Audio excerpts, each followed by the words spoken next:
a first step of 5,000.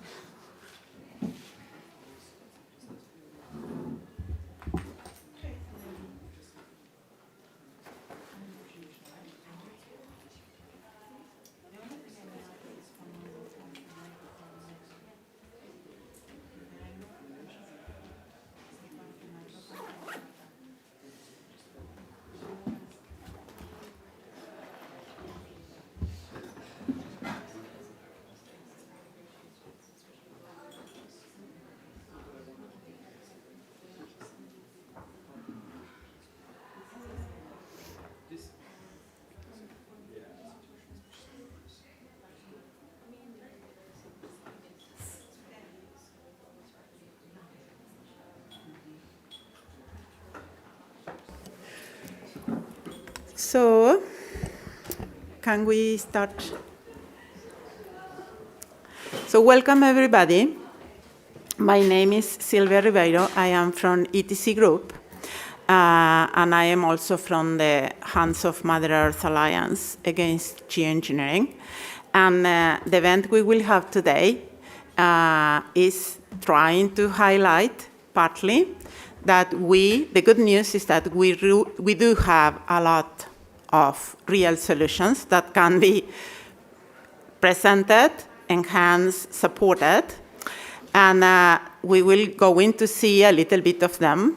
But also, we are very concerned that instead of going to these real solutions, we are here in this convention seeing that we are going to a lot of other false solutions that are based on both developing new market mechanisms, very similar and maybe more dangerous than the ones that already existed and didn't function, but also a lot of new techno-fixes, like shortcuts for technological, different kinds of tools and proposals and technologies that are under the umbrella of geoengineering, which is climate manipulation, but is now here in this convention called carbon removal or removal.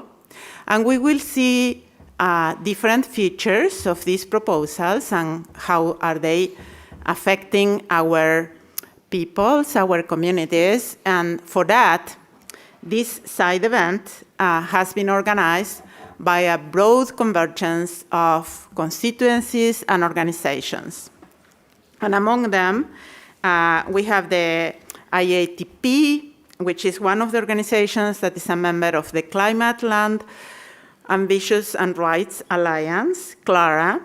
We also have Corporate Accountability International, which is also representing and a member of the global campaign to demand climate justice. We have LIFE and the Climate Gender Constituency. And we have the Indigenous Environmental Network. And then we have several panelists here that we will be hearing from, and I will introduce them when they speak. So I will start introducing Erika Lennon. Erika Lennon is from CIEL, from the Center for International Environmental Law, and she is also from CLARA. Thanks so much, Silvia, and thanks to the organizers of this panel for having us and to all of you for joining us. So I'm going to try and provide some framing context for one of the many things we see as a space for false solutions and where they're popping up, or dangerous distractions, and where they're popping up in the context of the UNFCCC negotiations.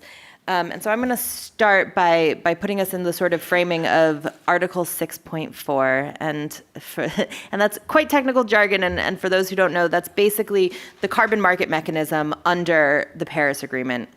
And so in some ways, it's really what is going to succeed the clean development mechanism. And as we've seen in the past with the clean development mechanism, carbon market mechanisms have considerable problems, have caused a lot of harm on the ground, have caused a lot of problems with land rights. They've violated Indigenous peoples' rights.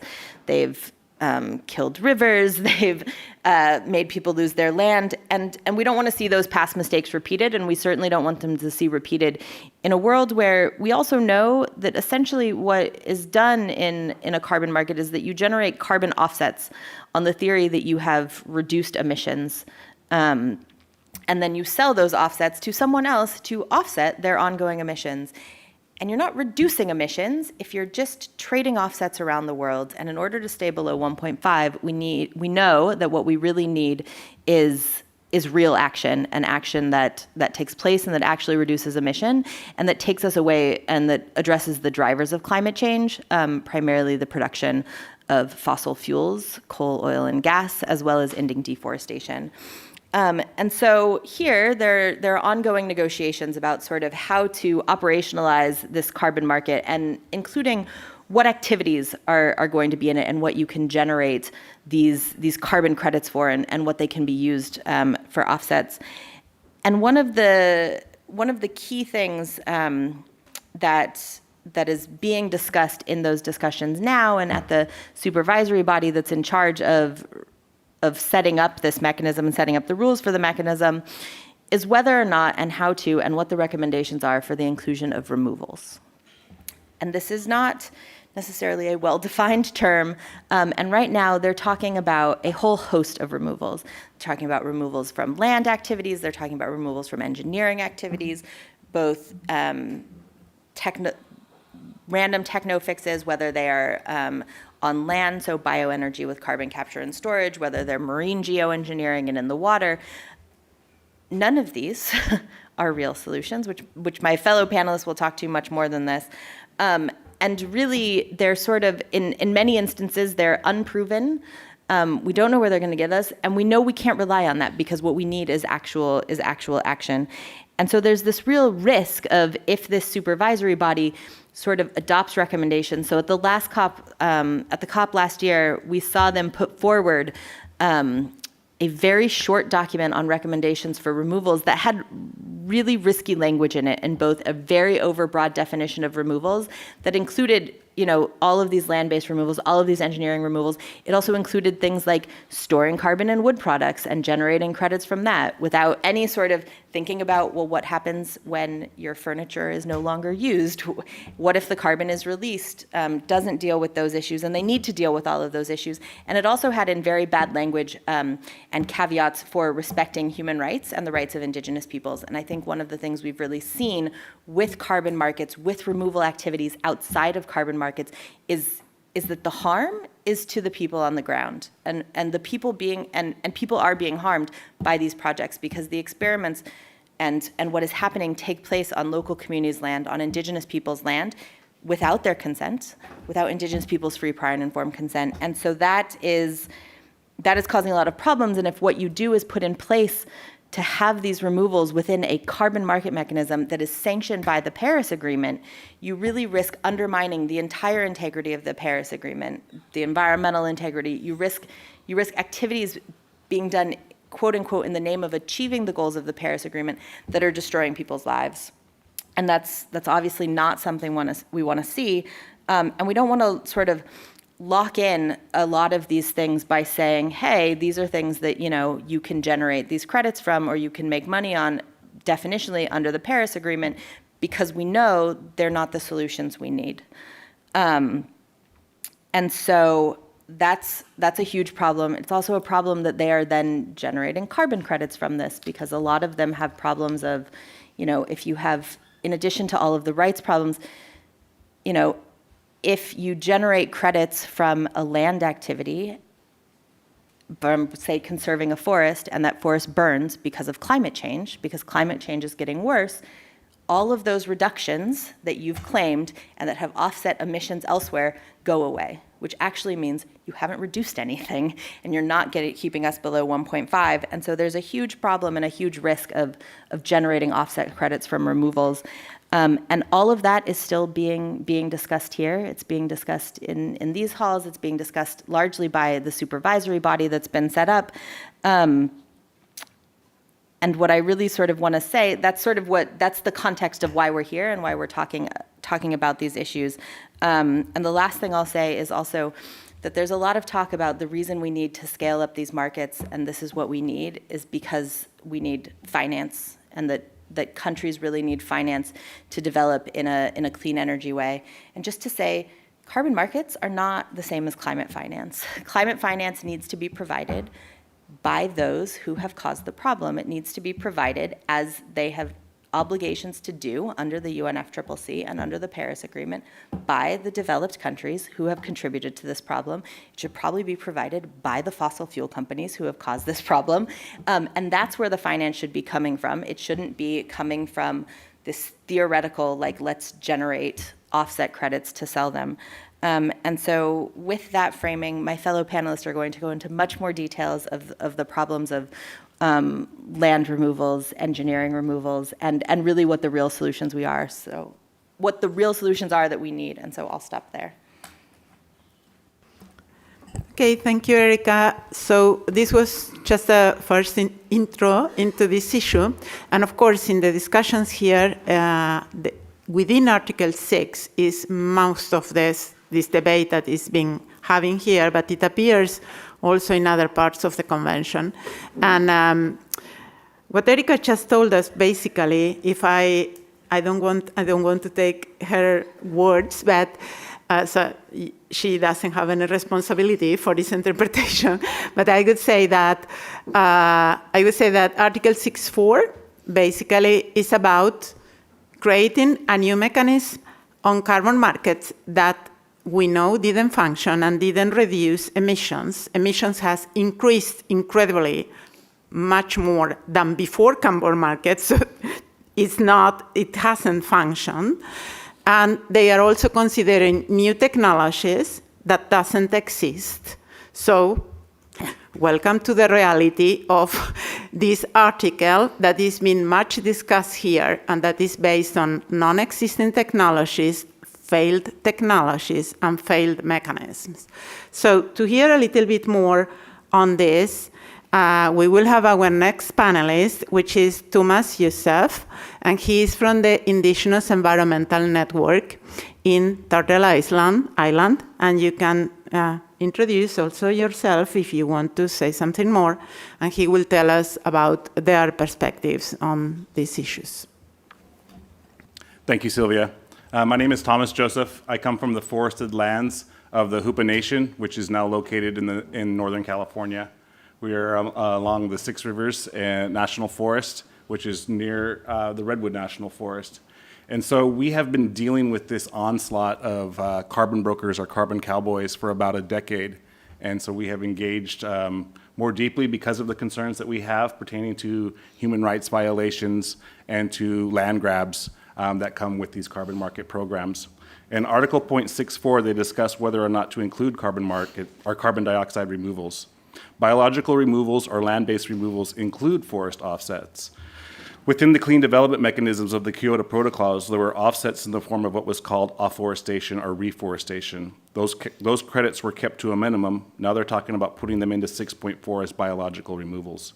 With the same problems we have seen within the CDM, which includes leakage, questions of permanences, and the same questions that Indigenous peoples' rights and human violations. So when I first seen a carbon market contract, I used to work for the Hoopa Valley Tribe's fiscal department. When I first seen a carbon market contract come before our people, it was a little bit insightful, thinking that they would give us a large sum of money for us to allow them to pollute in other locations.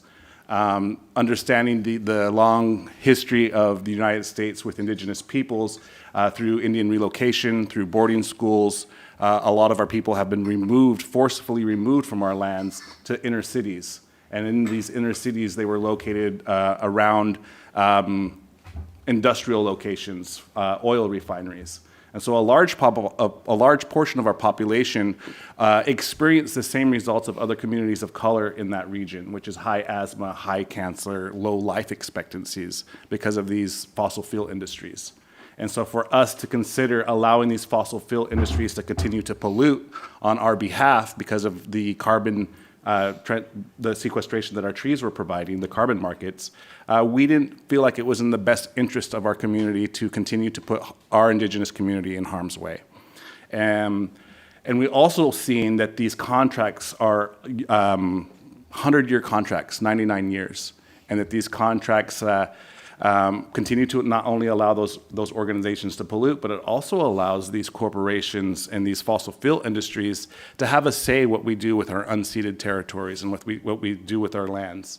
And so, of course, our community said no, but that wasn't enough. The free, prior, informed consent was never fully compiled with for our Indigenous peoples in that region.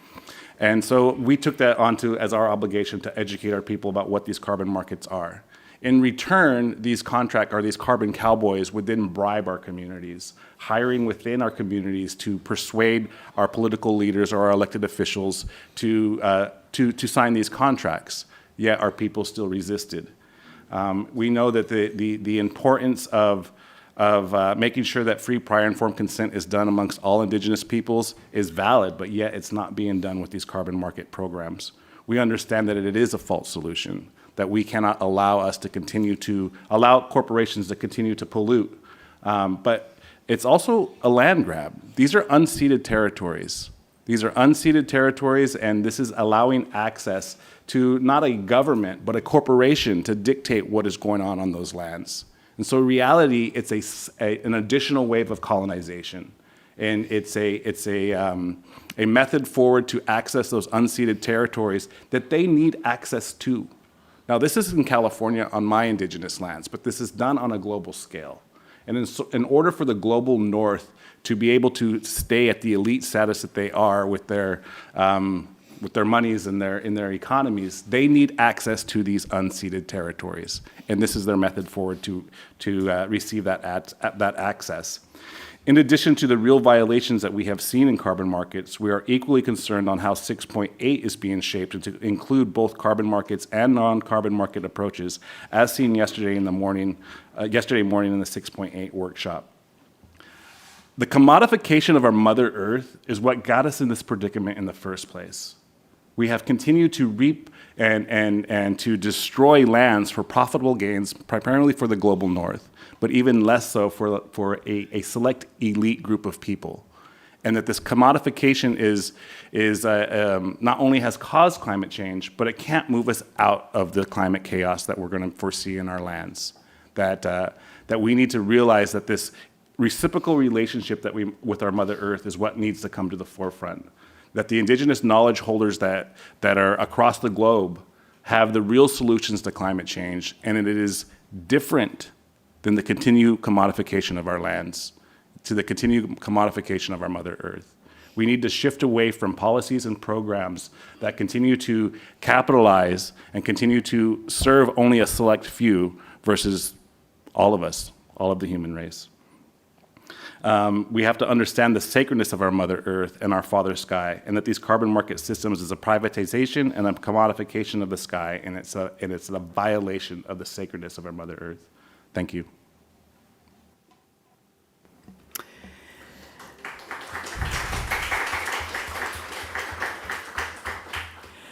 Thank you, Thomas. And I think it's important to have people from the communities like you here, because sometimes in these discussions here, we forget that there are real people in real places that, like you said, have cancer, asthma, and this is the consequences of these kind of new mechanisms that are being proposed too. So to continue with this, we will see another part of what is proposed as removals, which is those so-called technological removals or geoengineering.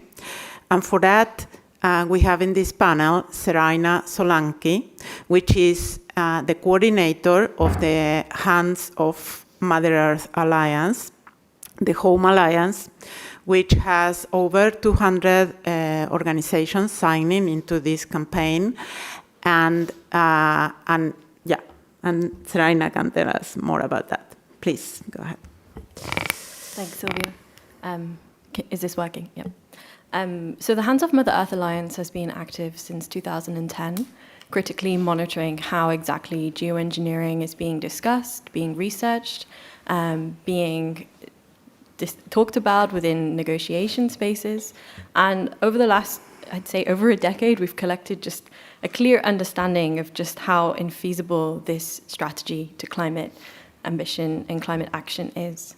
And to start off with, I know that the word geoengineering can sound sometimes a bit technical. It just sounds like a word that everyone should know, and I just wanted to clarify that it's a word that is being used to describe exactly CDR or other approaches to modify climate and ecosystems to essentially try to enhance their natural processes, or to use them for our own purposes.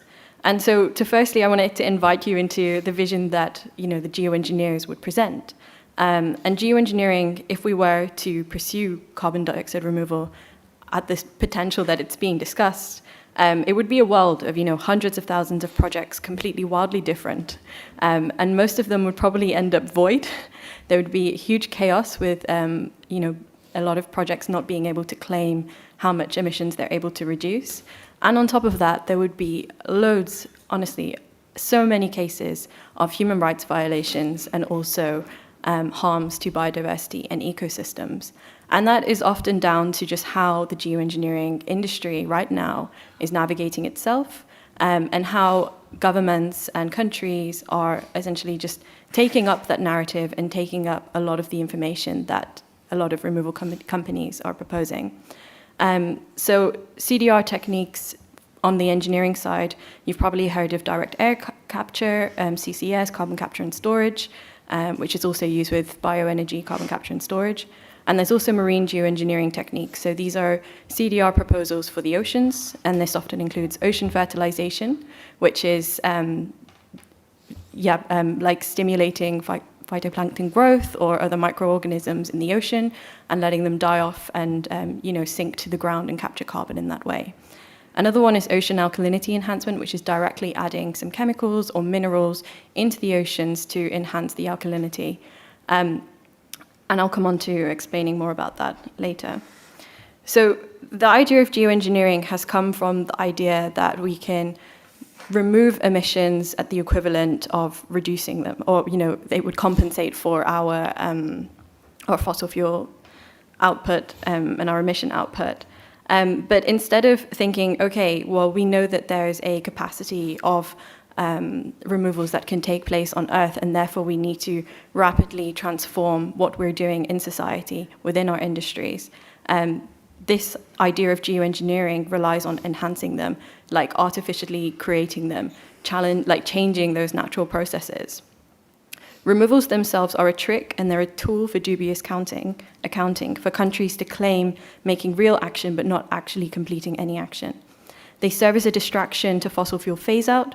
Countries are holding back from actually doing fossil fuel phase-out because they're relying on a lot of these technologies. As Silvia said, a lot of these technologies are completely unproven. If anything, they're still in their conceptual stage. A lot of them haven't even passed pilot, and to actually conduct some form of testing, there needs to be some very restrictive human rights-based environmental assessments and restrictions in place, and that is just not happening.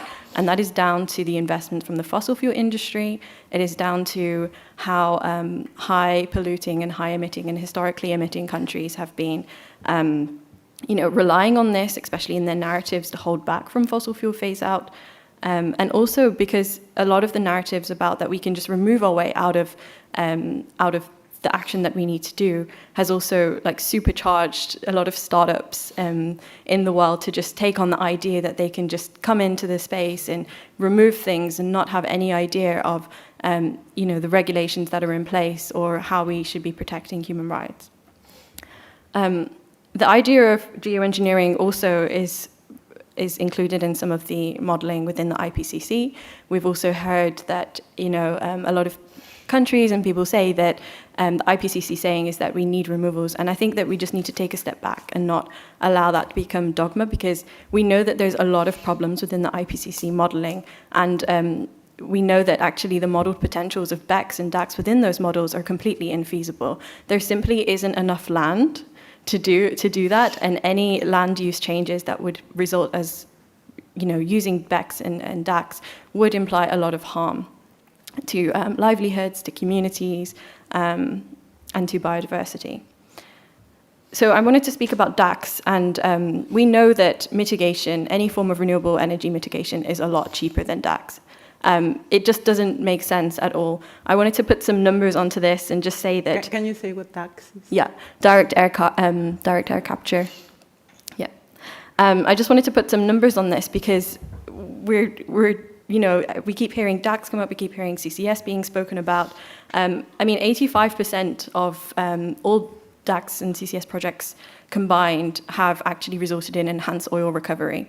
So when we're talking about unabated fossil fuels, it's very clear that a lot of these projects won't actually be reducing carbon. It will just be another infrastructure to enable the fossil fuel industry to continue.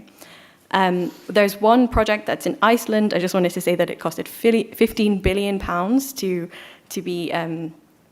to be established, and it's only captured 4,000 tons of CO2. Just to put that into context, it's about half of Bill Gates's transport emission annually, and that's how much it's cost. And the scales that we're imagining to use DACs is just phenomenal, but that is the cost for a very, very small project, right? It's just completely infeasible, and yet we're relying on all of our climate ambition into these hypothetical technologies. It's a techno fix, it's a silver bullet, and we need to get out of that mindset. Another problem with DACs as well is that, there's a question, how do we transport all of this carbon? And a fact that I wanted to share with you is, within the US, there's proposals to have transport pipelines for CO2, which we already know are huge concerns for health and safety. The gas that is, like the CO2 gas, it can be lethal, it causes a lot of harm, and we're already hearing cases of that actually inflicting harm and hospitalizing people. But actually, the network that's being proposed is 70,000 miles long. Just to put that into perspective, right, that's just in the US alone. That's triple the Earth's circumference. That's 3 times around the Earth. And this is just phenomenal. This is insane. And this is where we're getting caught up into the narrative that we can remove ourselves out of this without actually discussing what these technologies entail. What does it mean for people? What does it mean for biodiversity? What does that mean to actually construct those kinds of systems and networks that aren't proven and are a very clear escape hatch for the fossil fuel industry? So I'm going to talk a little bit about marine geoengineering, because we've mentioned that before. And what's been really concerning in 6.4 is actually the flood of submissions coming from a lot of marine geoengineering startups. Marine geoengineering it's a very, how do I describe this? It's a bit of a facade, is what I want to say, mostly because the technologies and the techniques that are being proposed, like ocean fertilization, just don't work. There's been scientific evidence that it doesn't work. And under the London Convention, London Protocol that's placed within the International Maritime Organization, there's actually huge restrictions against ocean fertilization and scientific proof that it doesn't work and causes a lot of harms to marine life. It produces algal blooms, and that in turn affects coastal communities. And right now, the London Convention, London Protocol is actually assessing more marine geoengineering techniques, recognizing that the industry itself is trying to develop the technology ahead of having the scientific and foundational science verified and factual, and the impacts aren't actually being assessed. And we're also learning that a lot of scientists and marine biologists and ecologists are extremely concerned, actually, with how those conversations are going ahead without them in the room, especially when it's coming to oceans. When we're starting to have conversations around oceans, it's like, okay, let's just use the oceans as a sink. Let's use them as a tool to mitigate for climate change. Let's just put loads of chemicals in them and do this technique. But then that conversation is happening without the marine biologists to actually add that evidence saying that, okay, this is actually really damaging. This is like mutilation for marine systems. So that's another set of activities that are being proposed in Article 6.4. A lot of the approaches to removals can't be verified. They can't be monitored as well. It's like basically this matrix of assumptions and assumptions and assumptions. And if we are to rely on our climate action to do that, we are going to end up in a messy facade, like an alternate reality of thinking that we're producing climate action and doing climate action, but not actually doing it. Things are going to get a lot messier if we pursue that as a strategy. And I just wanted to, I've been a bit technical, but just because I think this is the chance to inform people and talk about this as well. But within the NDCs for the UNFCCC, like 25 countries are already talking about technological carbon dioxide removal without actually discussing, defining what it is they're using. And when we're having conversations with people, it's like, okay, we're just going to remove without actually talking about what removals they're talking about. It's so risky, it's so harmful, and it's so dangerous. And this isn't the vision of people, peasants, communities, indigenous peoples. It is the vision of the fossil fuel industry, and it is the worldview of the rich countries who have historically emitted. I think I'm going to pause there. But, yeah. Okay. So thank you, Serayna. And as Serayna was explaining, we have all these, in fact, speculative technologies. Geoengineering is divided in two big categories. One is there is 2 or 3 technologies that are at pilot stage and they are not proven. All the other are theoretical, but all of them has a lot of potential impacts. And those are being discussed as if they were existent, as if they were proven, as if we knew that it will have any effect on climate change. So it's mostly, again, like it has been like a red thread here. Again, it's about money. It's about more business for the same companies and the same industries that has been causing climate change in the first place. Most of these, for instance, carbon capture and storage, which is the only technology that has been in the place for 50 years or more, hasn't been used because it wasn't economically viable for oil companies. It was developed as an oil industry tool to access deep reserves. So it's to extract more oil. And now it's been presented here in this convention, and we hear every day almost someone referring to CCS, to carbon capture and storage, which is this technology that it serves to extract more oil. And at the same time, because they use carbon dioxide to inject it into geological grounds, they could get carbon credits for that. So it's like a triple win. They continue emitting, they so-called compensate with CCS, and they make a business of extracting more oil and selling the technology while they take carbon credits. So this is the only geoengineering technology of this removals technology that is really in the market. All the others are not even in the market, and they have this kind of cost and potential impacts that Serayna was describing. So to hear other aspects of this, we will go to Melissa Moreano, and she's with us virtually. So I will ask the technicians here in the room to please connect her so we can hear from Melissa.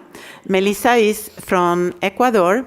She's also from the Gender Climate Constituency, and she is from the Collective for Critical Geography in Ecuador. So thank you for being here with us, Melissa. I understand it's really early in Ecuador, and thanks for taking this effort to be here with us. Yeah. Thank you, Silvia. Yes, indeed, it's 5 a.m. here, so forgive me if I'm a little bit sleepy still, but I'm glad to be here, and thank you to the organizers of the panel and all the audience for being there. I'm going to speak briefly about the differentiated impacts on women and on land security of forest carbon offsetting, and why, for example, mechanisms like REDD+ shouldn't exist, but even more, they shouldn't be funded through carbon markets. As many of you may know, several studies have assessed that carbon markets, forest carbon markets offsetting projects and payment for ecosystem services more generally reinforce gender inequalities on the ground. And they reinforce gender inequalities through very specific mechanisms characteristic of any capitalist market. I'm going to briefly speak about 6 of them. Gender, these markets, this huge transfer of money sometimes produce gender differentiated access to paid labor or to the flow of money, with offsetting projects delivering money more to men. They also reinforced male land tenure and the authority of men inside communities or inside spaces of decision making, no? Because companies, NGOs, and the governments tend to negotiate more with men, recognizing them as authorities. This leads to a decline of the decision-making capacity of women over the land, despite women are often the main food producers in the countries, no? And to the aggravations of women's exclusion from the spaces of decision. Also, the access to money exacerbates discredit of reproductive unpaid work, such as production of food in gardens, domestic work, and care work, which is mainly feminized, and in this sense, the social status of women is affected. And also land insecurity that accompanies many of these projects, as we will briefly see it later, provoke stress over families that face fears of expropriation of land, and if they oppose to the project, criminalization by the companies and or the state. Discredit of women's work, stress, and reaffirmation of men's property over the land and of male authority increases gender violence.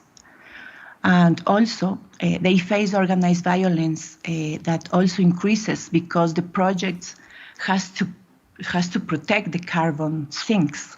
Now, we have many cases in which the government that have offered forest for being for carbon capture have to protect and militarize the forest and evict local people, affecting more women. And as the other panelists have said, forest carbon offsettings allow the continuation of fossil fuel extraction with all the impacts extractivism produces on women, you know, like pollution, gender-related illness, and the prevalence and the continuation and the strengthening of gender inequalities. But of course, the problem is not the flow of money to the communities, but the way in which the money is being delivered into the communities through carbon mechanisms, no? As they are delivered through this capitalist way of making money available to communities, they reinforced former inequalities inside the countries, inside the communities, and one of them are gender inequalities. No? Another very problematic issue that is raising now in countries like Ecuador, with large portions of forest inside indigenous and peasant territories, but with great insecurity in land tenure, is the imbrication between land traffickers and carbon sellers. No? And I want to share very briefly a very obscure case we are investigating here in Ecuador, as it depicts what Article 6 negotiations there in Bonn and in the last COPs are producing on the ground. No? As Thomas referred recently to this very alive form of trafficking, of carbon trafficking and carbon cowboys. We have this case recently in Ecuador in which a German Ecuadorian NGO/company based in Miami offered in the voluntary carbon market a forest inside a 9,000 hectares property. Apparently, this property's area was initially 10 hectares, but 5 years ago, the land title was manipulated to include a whole town and many farms inside this property. The former owners of the manipulated land title have already received funding from a national program, a public funded program for forest conservation, until the environmental authority realized the scam.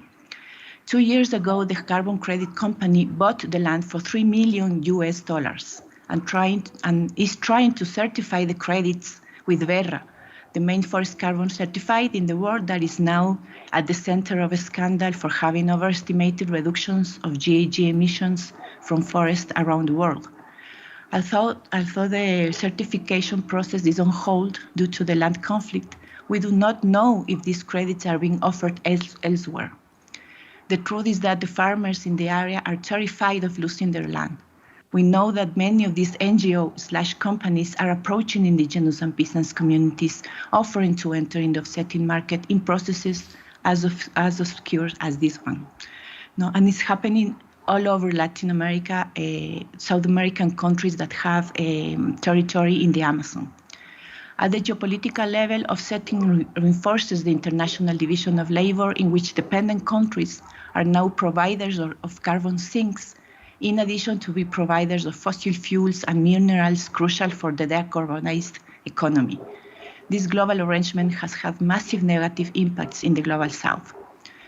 That's why we shall stand strongly that climate action and climate finance should be through the recognition of the historical climate debt. Climate finance for conserving forests shall be provided by the companies and countries that have polluted our atmosphere, not through cooperative mechanisms, not through loans, not through debt swaps, but by non-string attached funding and global policies that end coloniality, reduce the pressure over forests, and allow indigenous peoples and peasants to continue preserving them. Thank you very much. Thank you, Melissa. That was really strong to hear, and also like adding to what Thomas already has shared on how these carbon cowboys are now hoping to have this new, this new frame, this new market from given from this convention to kind of advance their what they are already doing as voluntary markets. And I am based in Mexico. I didn't say this before, and we have the same kind of examples also in Brazil and in other parts, exactly like Thomas and Melissa were sharing. 80% of biodiversity in the world is in indigenous territories, indigenous and small peasants and fishers. So there is where this carbon cowboys target. So whatever is decided here on giving a frame to a new wave of carbon markets will impact directly, specifically on these communities and peoples.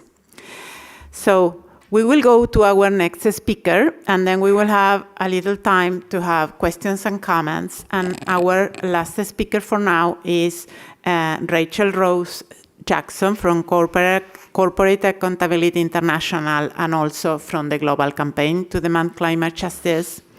And I think she will try to do a balance to the many negative things we have been speaking and see that, yeah, there is a light somewhere.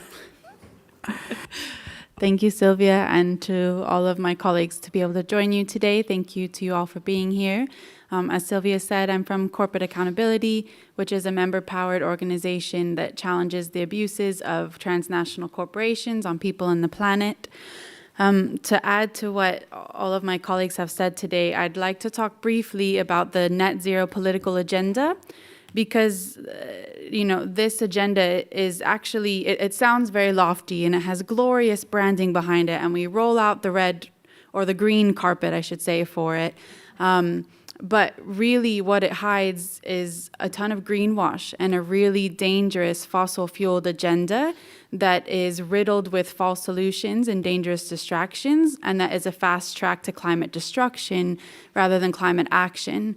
And while this term, net zero, when it first came up, may have had some scientific foundation to it, the agenda itself has now become completely co-opted and manipulated by big polluters, by global north countries, in order to orchestrate their get-out-of-jail-free card from actually having to reduce emissions, from actually having to justly transition off of fossil fuels, and from actually having to implement the real, proven, community-just, gender-just solutions that we have on the table. So this political agenda of net zero is uniting all of these false solutions under this lovely sounding banner. And it can sound very nice because all around the world we're hearing this echo of net zero, and if you don't scratch lower than the top layer, you might think, oh, we're all saved. We can go home. We're headed to zero. But this could not be further from the truth. And this political agenda of net zero has become a big con, and to be honest, we're all being super duped. There's a couple of things that are fundamentally wrong with it. Well, there are many things that are fundamentally wrong with this agenda, but a couple of the ones I'd like to flag is that net zero is not zero. That one E instead of the O in the middle is actually of fundamental importance.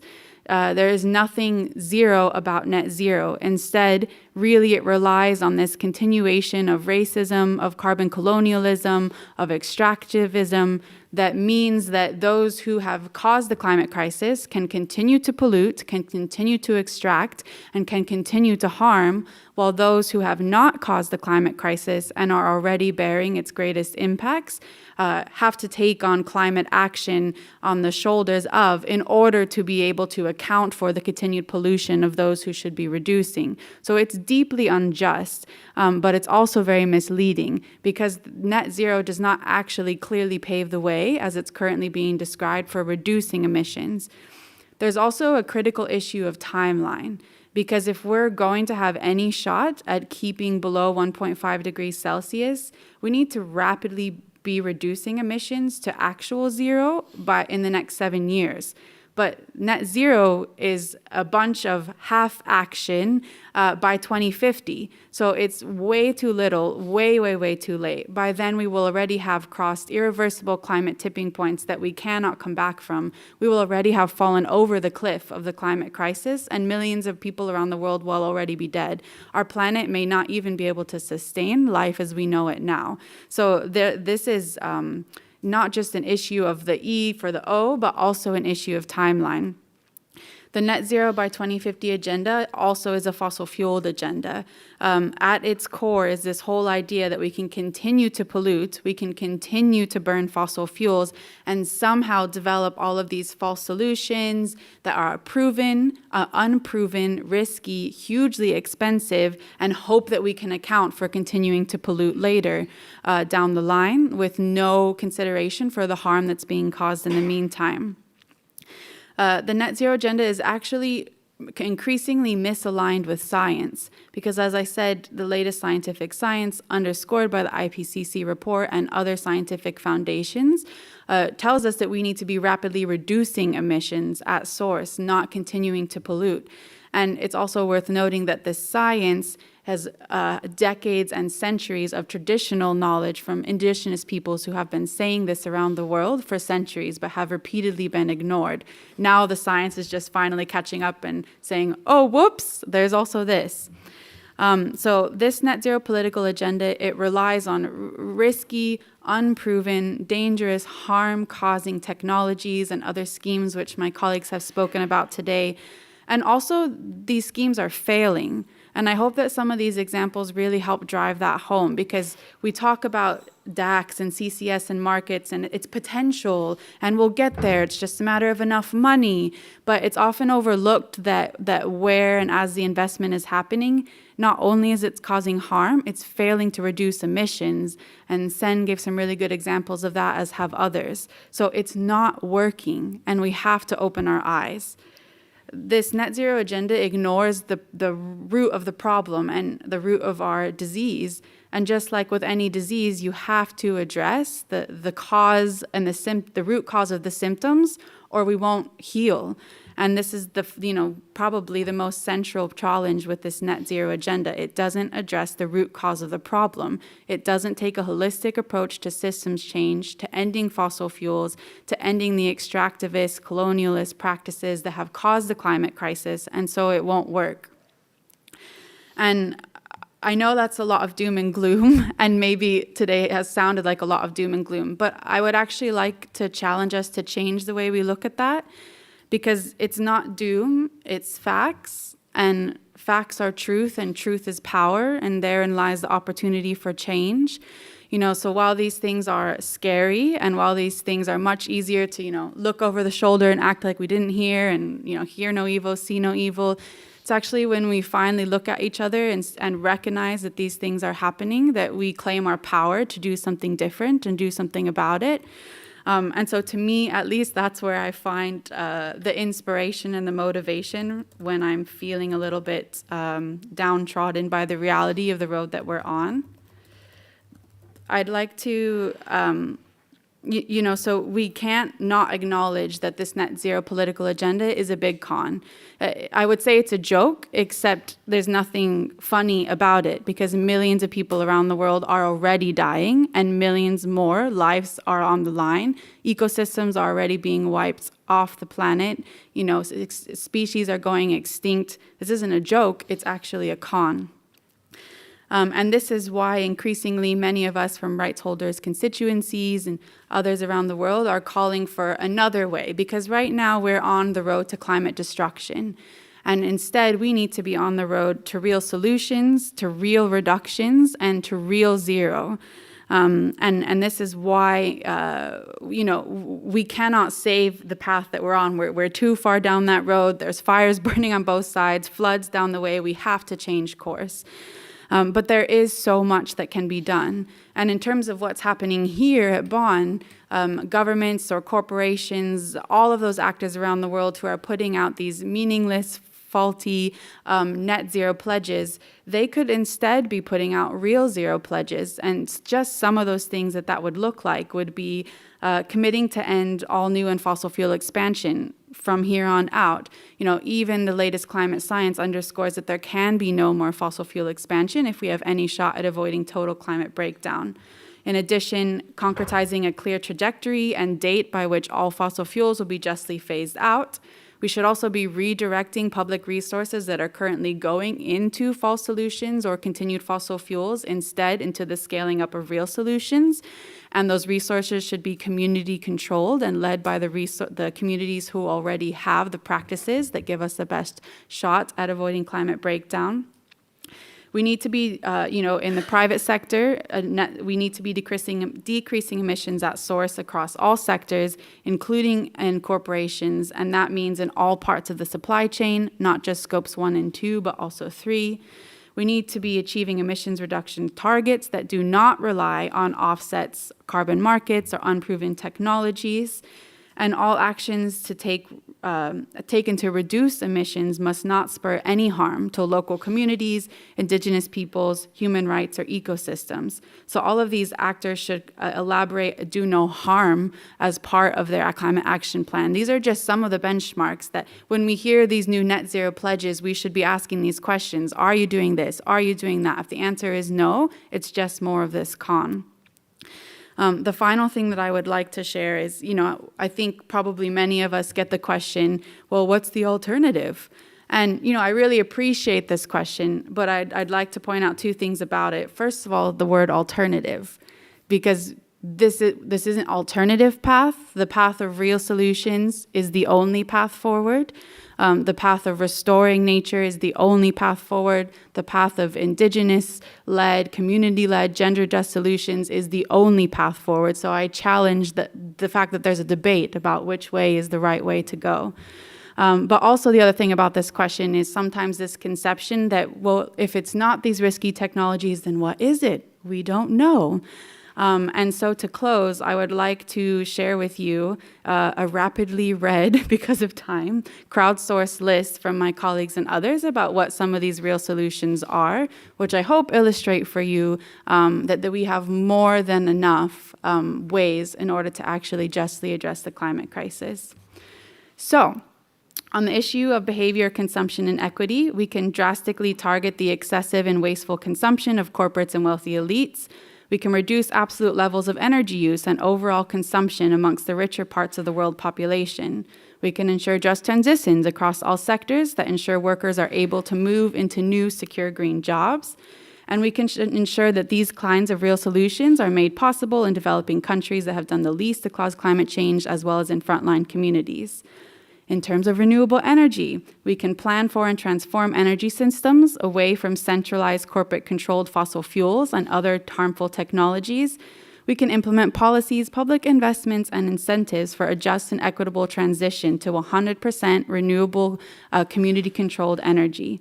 We can implement or we can remove intellectual property rights or other barriers to affordable and accessible, environmentally sound solutions. On the issue of fossil fuels, we can create an immediate moratorium on new fossil fuel extraction and develop agreements, practices, and protocols for an equitable, rapidly managed decline of fossil fuels, and we can end producer subsidies promoting fossil fuels from tomorrow. On the issue of education and participation, we can enhance and expand environmental education relating to the sustainable use of resources and climate change in schools, in communities, and facilitate people's participation in meaningful and just climate action. We can also ensure access to public information that is truly backed by reality and fact. In the sectors of food and land, we can leave the ecological integrity of natural ecosystems unharmed and conserve biodiversity. We can secure and restore land and tenure rights for Indigenous peoples and local communities. We can rapidly transform industrial agriculture towards agroecological practices. And we can promote and support ecosystems and community-based solutions to address climate change, which include things like agriculture, farming systems, community conservation of biodiverse ecosystems, and community-based solutions that protect biodiversity. We can embrace community-governed forest conservation by passing governmental policies at the local and national level that support security of tenure and access to land. For housing, we can create public investment schemes that ensure retrofitting of old, inefficient houses and passive heating standards, and also set new standards for high-efficiently cooling with targeted measures to ensure affordability for all. And then finally, on the sector of transport, we can invest in infrastructure that is electrified, mass public transport, and free, and we can make cities car-free and subsidize bikes and electric bikes where possible, and ensure major public investments in electric trains while immediately banning expansion of emissions-intensive projects. These are just some examples of many of these things are already happening, but everything that could be happening at scale. So we don't lack the solutions. We only lack the change in mindset to wake up tomorrow and say, today is the day when we're going to do something about this. Today is the day when we're going to stop harming communities and start collaborating with them.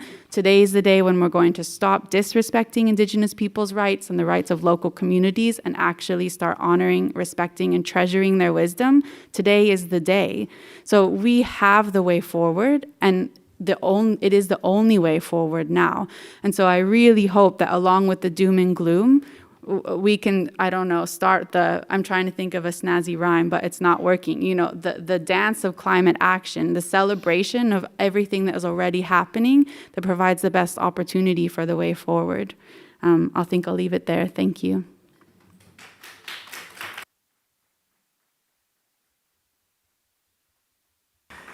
Yeah, so thanks, Rachel Rose. And like you see, by this list, there are many things that could be supported, that could be enhanced. I'm sure that you also had other.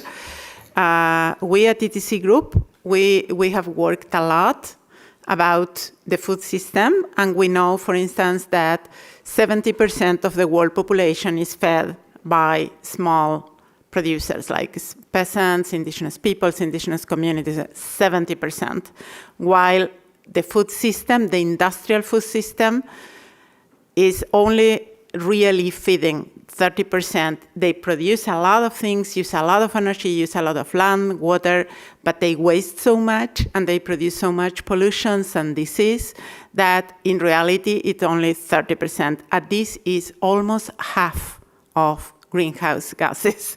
So we have a lot to do on just supporting what is already there, which is all these communities, indigenous peasants and others that are already local markets, agroecological production and so.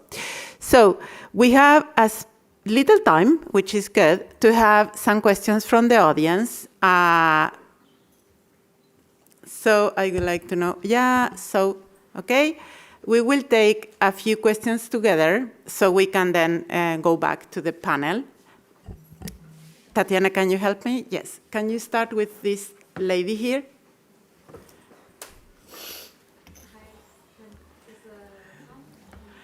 Oh, can you? You have no? Sorry. Yes. Okay. Thank you. Thank you so much to the panel for a very sobering presentation. It was.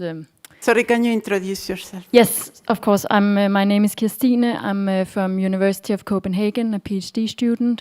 trying to follow the carbon market and these negotiations and discussions. So very sobering to hear. Among some market actors, you hear talk about how to make more credible claims, and for example, or that there should be a new practice of maybe companies only offsetting 5 to 10% of their emissions, reducing the rest, science-based targets, and so on. Do you see any hope in those kind of conversations? Do you see any sobering,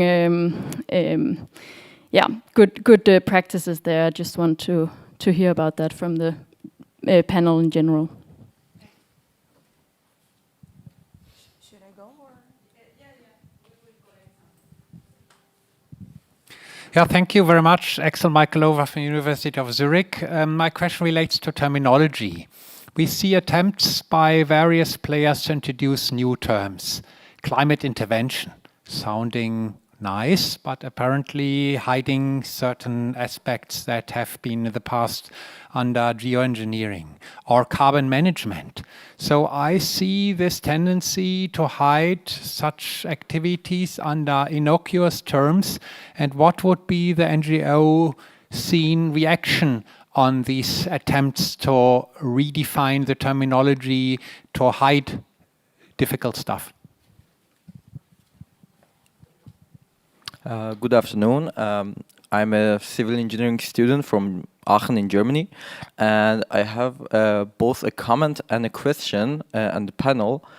First, my comment is that like 2 days ago, we had another side event that was an engineering community exactly about carbon capturing projects, and I attended it, and I would say after the session it was really promising, but as I saw this side event, I was interested, so okay, let's just come here and see what's the other side of the whole thing. And right now I'm more open to whole discussion, but I would say why wouldn't we have a dialogue between the geoengineers and, for example, expertise and activists, so we could discuss the whole thing, not just like that some side events tells us, okay, there is a hope, and the other one says, no, it's not going to work. So I find it's really confusing right now, okay, and it's already late for the climate change, so we don't have any time to be confused right now. Okay, who is telling the right thing, and who should I believe? And my question, and at Serayna, sorry if I spell it wrong, is about the project you told us about in New Zealand. Based on the knowledge I carry from this side event, the engineers meant that there are like two types of carbon capturing. One is on site, for example, if we have a energy plant, or just get it from air somewhere. And do you know if on this project what type of carbon capturing method were used? Thanks a lot.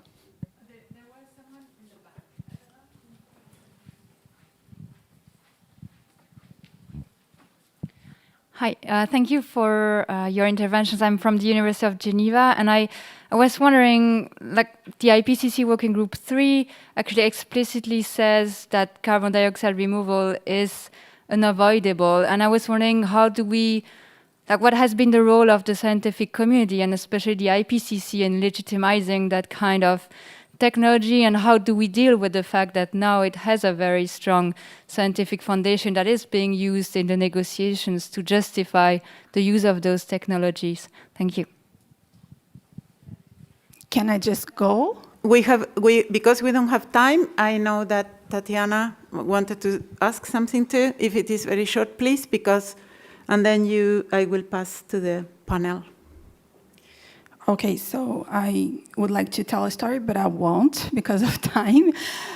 So I'll just ask a question that I very much get in Brazil when talking to authorities about the carbon market is how exactly it is expelling IPLCs from their territory. So if you could just, Thomas, expand on that, that would be very helpful, so that when we get home, we can just engage in this kind of conversation.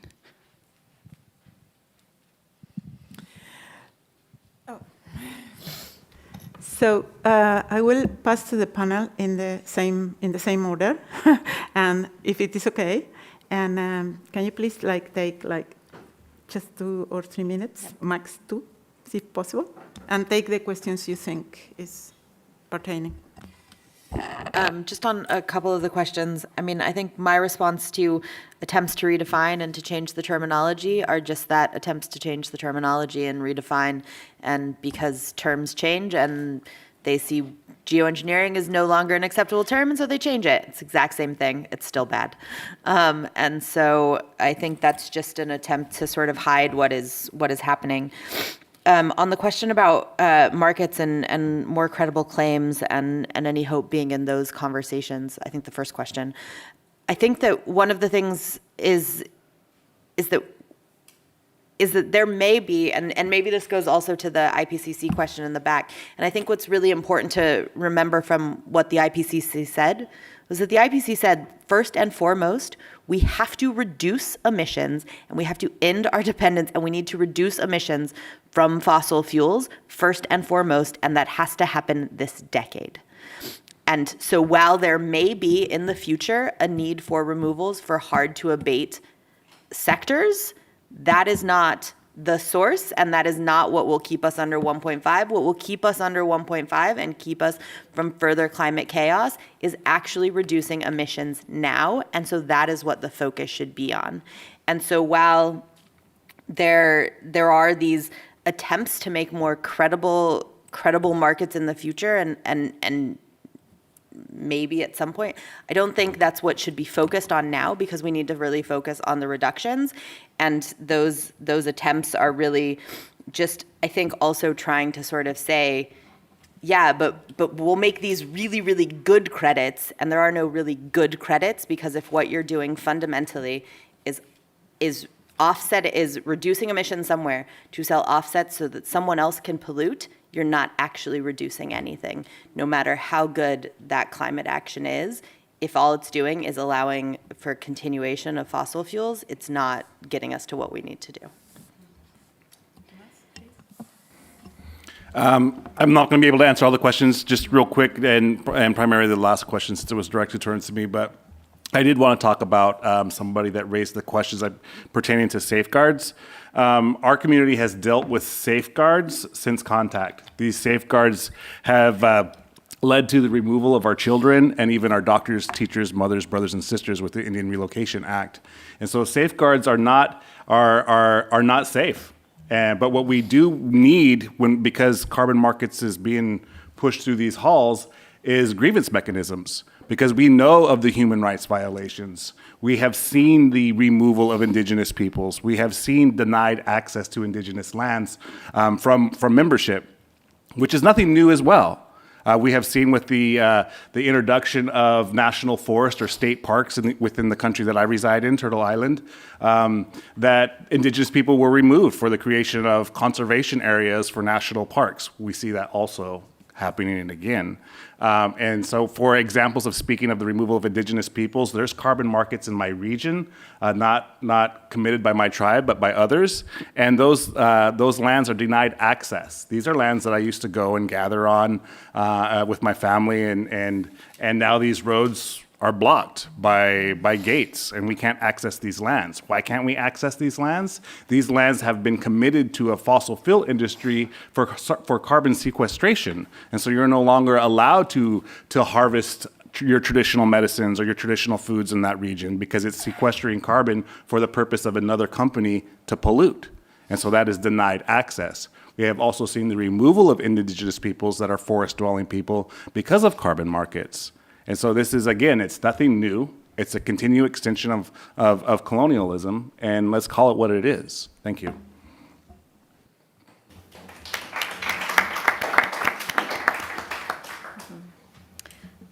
So I'm going to respond to quite a few of the questions. So first was about terminology. You're very right that the terms keep evolving, they keep changing, often to disguise what the practice has always been. We're hearing things like you've said, climate intervention, climate repair, carbon management, and then it gets even crazier when you go down into the technologies. You know, I've just discussed ocean fertilization. One terminology that might shock you is, you know, calling it artificial whale poo. That's like another thing that's coming up, and because it uses these terms and it uses these disguises, it's able to navigate a space in claiming that it's some new innovation, it's this new pioneering technique, and really it's just the same thing trying to make its way into a carbon credit or into an offset again. It gets really funny and ridiculous at times. I was going to respond to your question just to clarify which plant I was talking about. It's in Iceland. It's the orca plant. Yeah. And on the conversation on, you know, if there would be a chance to have, you know, between the industry and with civil society, I think that it's, you know, across civil society, across so many different issues, it's like, what is the construct of that conversation? Are we talking about DACs in a bigger field of human rights and protecting biodiversity? Or is it that civil society comes and our knowledge is extracted and it's used to shape like a really weak, loose, fake facade of a safeguard or a grievance mechanism? And it just continues and it pretends that it's protecting human rights, but it's not actually. And I think this goes into what Thomas was just saying on the issues that Indigenous peoples experience. To the question at the back on the IPCC Working Group 3, it's very concerning for us on how the messages and, you know, the final message that the IPCC sometimes says is that CDR is unavoidable, but it's really remembering how did we get to that process. The IPCC uses external models which includes like really wild assumptions. I don't know if you've been following some of the equity report, following how most of the scenarios don't actually include any form of equity. It allows the global north, like the wealthiest countries to actually grow their economies, while countries in the global south are not even growing and sometimes shrinking. And it's based on those assumptions that, okay, well, to sustain that kind of economic growth, to sustain that inequity, it means that the global north continues polluting. It continues also relying on fossil fuels whilst relying on these unproven, dangerous, risky technologies. And if you actually go into some of the chapter advice and the full report, it does talk about the full-blown risks and how there's a lot of low confidence in the technologies. But that message in this summary for policymakers was very contested. It's a political negotiation of the science. It's deciding how the science needs to be written to generate some interpretations of what needs to be done. And I think if for anyone who's interested in those aspects, to actually go into the full report and to also look at the critiques of the IPCC. Serayna, yeah. Can you pass? Yeah. Because we need to close some. I know we need to close, so just to respond very briefly to the question around dialogue, which I do really appreciate the value of. I think I would say the time for talking is done. We don't have time for talking. We need to be walking, number one. And secondly, who's doing the talking is very important here, right? Because on one side of the table, you have the people who have done next to nothing to contribute to the emissions that have caused the climate crisis, who have traditional ways of living that would have protected, restored, and nurtured the planet Earth, and who would have never caused the climate crisis. On the other side of the table, you have the very actors who have contributed immensely, whether through finance, technologies, business practices, enabling consumption models, etc., to the lion's share of emissions. And now they're also the same people who are behind these so-called solutions to address them. So there's the context of the table, the scene setting there is actually quite important. On one side, you have the interests of people in the planet. On the other side, you have an irreconcilable conflict of interests of those who are trying to continue to pollute and profiteer and make money off of, damning people in the planet. Can you say that word in the UNFCCC? Oops. Well, it's true. So we're past the time of dialogue. We're past the time of debating each other. Like the science is clear, the facts are clear, what's proven is clear, and now we need to be moving into the phase of walking the walk of actual just climate action. Well, I thank you all in the panel. I want to say something on a few of the questions really quickly. One thing, taking on what Rachel just said, is that if you want to see what the differences are on the different events here, check who is talking. Like, for instance, carbon capture and storage facilities, 85% of them are for extracting more oil. So, you know, you just look, is the panelist or the person speaking doing that for their own business, for profit, or is that, you know, thinking about the public, the communities and all that? So that's a way of doing, you know, a differentiation. The other thing about the names, I want to say that it's very important that I agree with what Serayna said about changing geoengineering for climate intervention and all that, among other things, is to disguise that the Convention on Biological Diversity, which is the sister convention from this convention, has a moratorium on, by consensus of 196 parties that are also here, a moratorium on these technologies because of their potential impacts on biodiversity and the rights of communities. So this is a sister convention, and the London Convention on Ocean Dumping, which are specialized on ocean dumping, has banned one of the technologies and is discussing all the others because of their potential impacts. So this is also why they want to disguise this and call it something else, because in the London Convention and in the Convention for Biological Diversity, it is called for its real name, which is geoengineering. So I would like to, that was on this. I thank you all, and I would like us to continue reflecting on what is at stake here and what are the solutions. And one thing for those of you wanting more information, check the organizations that organized this event, and if you go to our websites, there are many of them there, like 7 or 8, you will have a lot of information on the same things we have been speaking about. Thank you very much to everyone.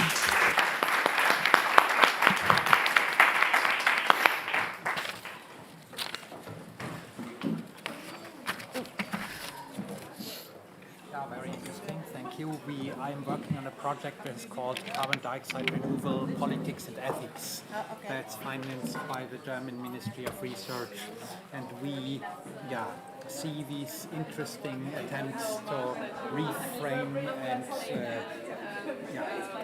rearrange and think it's very dangerous.